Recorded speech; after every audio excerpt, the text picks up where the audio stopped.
Good evening po mga kalinga. Panibagong reaction video na naman po ang inyong matutunghayan sa araw na to. At ang aking re-reactionan po mga kalingap ay ang video upload po ni Kalingap Awi. At ang yun ay ang kanyang Kubo serye.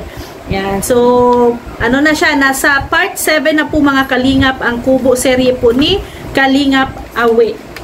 So, si Kalingap Awi po mga kalingap at saka si Janjan at ang kanyang mga kaibigan, ay at yung kanyang kaibigan, no, nakakasama-kasama ngayon, ay ang bilis po gumawa, mga kalingap. Ang bilis gumawa, grabe. Ilang araw pa lang, ayan na ang kubo, no, makikita na ninyo, formado na. Ang laki, no, sobrang laki ang kubo na to. Parang hindi naman yung kubo ito. Parang bahay naman na ito, Kuya Awi. Oh, Kalingap Awi. Yan ba ang kubo para sa iyo? Para sa akin, hindi na kubo yan, Kalingap Awi. Ay, grabe, iba ka talaga, Kalingap Awi. So, ngayon po, nakita natin na ang kubo ni Kalingap Awi ay formado na. No? Ayan, nakikita ninyo, second floor na. Ipipicture out na lang natin na kunting ano na lang talaga, gawa dyan ay matatapos na at maging kumpleto. So, may ano na din, nakita ninyo, may bubong na rin dyan. No, ginawa, ano na, nilagay na nila Kalingap Awi yung bubong. So, mga ilang araw na lang na paggawa ay malapit na talaga matapos ang kubo na yan. No, kunting-kunti na lang talaga, mga siguro, mga isang linggo, ano, or mahigit. Basta, kunti na lang yan, ilang araw na lang yan ay matatapos na talaga ang kubo ni Kalingap Awi. Kubo yan para kay Kalingap Awi. So, sunod na aabangan po natin ang kwarto sa taas at saka yung terrace, no? Terrace nito. So, sa taas po may isang kwarto dyan at saka may terrace at least, no?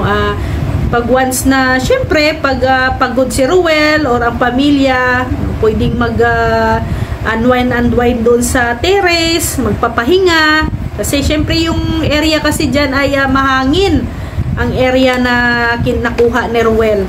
So, then sa baba, ang abangan natin yung kanyang kusina, ang kanyang CR, no, dyan sa baba.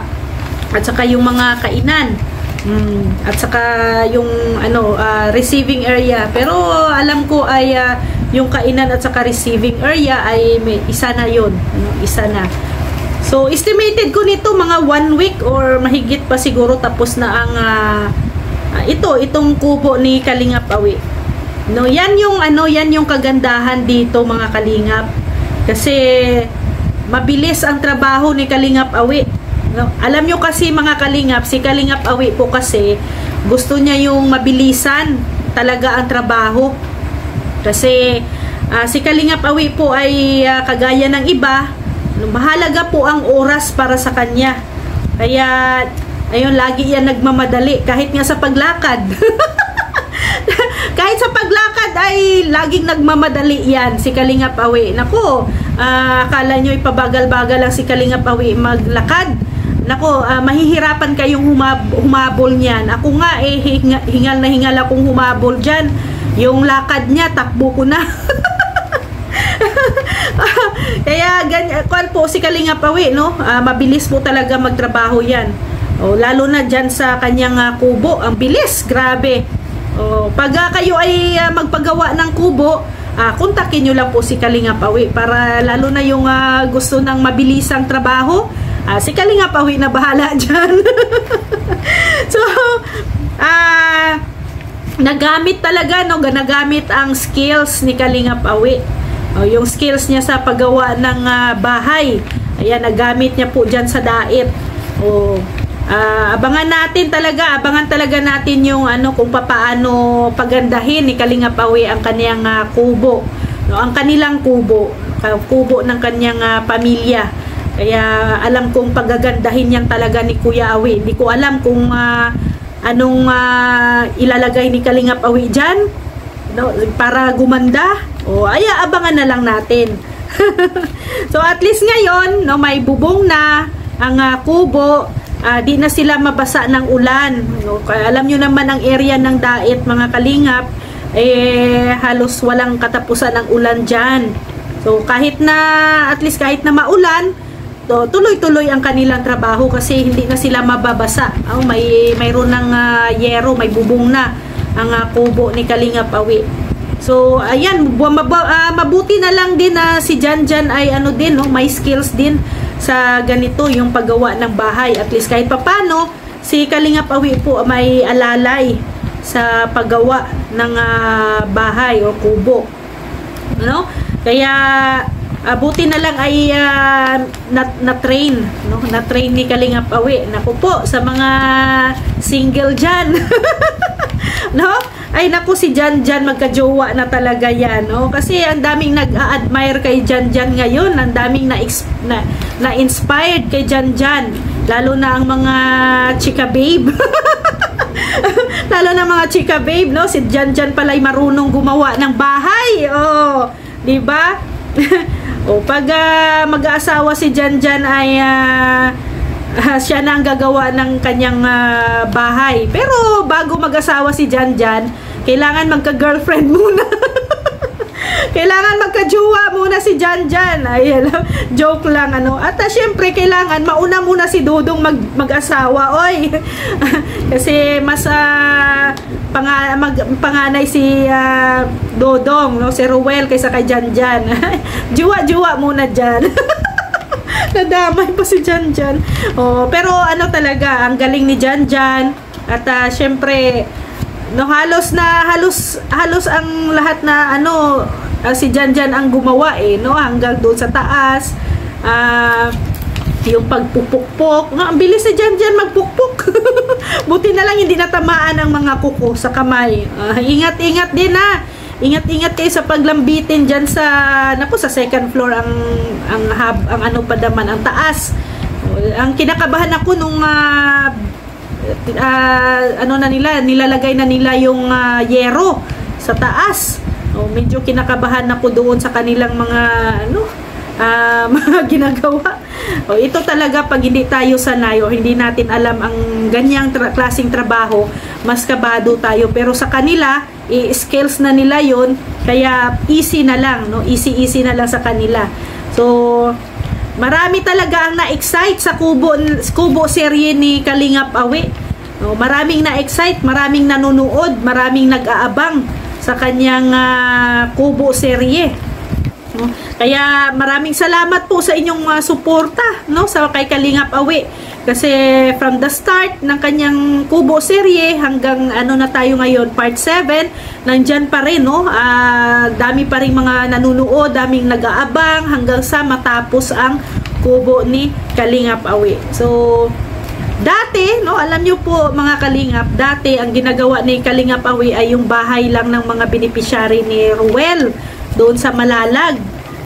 Mantakin nyo ngayon, no? Ngayon, sariling kubo na, sariling bahay na talaga ang ginagawa ni Kalingap Awi. Hindi na para sa mga beneficiary, kundi para na sa sarili nila talaga, no? Para sa pamilya ang kanyang ginagawa. So actually mukhang talaga to, mukhang di naman talaga kubo to.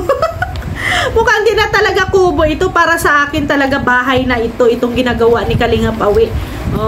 Ganyan pala Kuya Awi ang kubo para sa iyo. Pero alam nyo, ako excited akong makitang matapos ang kubo talaga ni Kalingap Awi. Hopefully na pag matapos ito at mablisingan ito, sana nandyan kami Kalingap Awi. Oy. Sana nandyan kami ni Rex Kalingap Awi pag mablisingan yung inyong kubo. Tapos nandyan sila, siyempre yung pamilya, nandyan sila Ate Marichu, yung mga anak mo, para kumpleto. Maganda yung yung pasok. Hopefully para makisabay tayo sa selebrasyon ng bagong kubo serye ni Kalingap Awi at bagong kubo, no, ng pamilya. Bahay, para sa akin bahay na talaga yan. Ang laki talaga. Mantakin mo yung may kubo ba naman na yung bubong yero roping. Ang alam ko lang na na na kubo ay yung kanyang bubong ay haguno yung pawid kumbaga yan ang kubo ni Kalingap Awi ay yero talaga, as in forever kubo talaga ang matawag, kasi pag mga pawid-pawid lang, no, mga ilang buwan lang or ilang taon, no, mawala na, masira na agad. Kaya yan ang ginawa ni Kalingap Awi, forever kubo na talaga yan, no, para sa pamilya. Para sa pamilya, para sa bisita. Isama ang bisita. Di ba? Di ba Kalingap Awi? Kasi pag kami pumunta dyan ni Rex, bisita na kami ni Kalingap Awi. Kaya para sa pamilya at para sa bisita. Kaya congratulations kay Kalingap Awi. Kasi ayan, kunting kimbot na lang, malapit na matapos ang kanyang forever na kubo para sa kanyang pamilya. So, tayo ay excited na rin at abangan po natin ang mga next na update sa kanyang kubo serye. No, please panood naman po at pakisuportahan ang channel po ni Kalingap Awi. At doon makikita po ninyo ang part 1 hanggang part 7 sa kanyang kubo serye. So, abangan natin ang part 8 kung ano ang magkaganapan at ang update sa kanyang kubo. So, maraming salamat po mga Kalingap. So, please makisuportahan din po ang channel ni Kuya Val Santos Matubang, Ate Edna Vlogs, Kalingap Rab, Ruel of Malalag, and Rachel Morales Vlog, no? At syempre ang inyong abang lingkod, Rhea Olarte. At please pakisupport din po ang ating mga kasamahan dito sa Davao del Sur, ang ating deputy si Mick Agnes Vlog. Kasama po natin sila Kalingap Awi, Kalingap Angeli, Kalingap Bibi Girl, Kalingap Dudo, Bila Ayop, Rachel TV, and Rex Vlog. Maraming salamat po mga Kalingap. See you tomorrow. God bless everyone. Bye-bye po!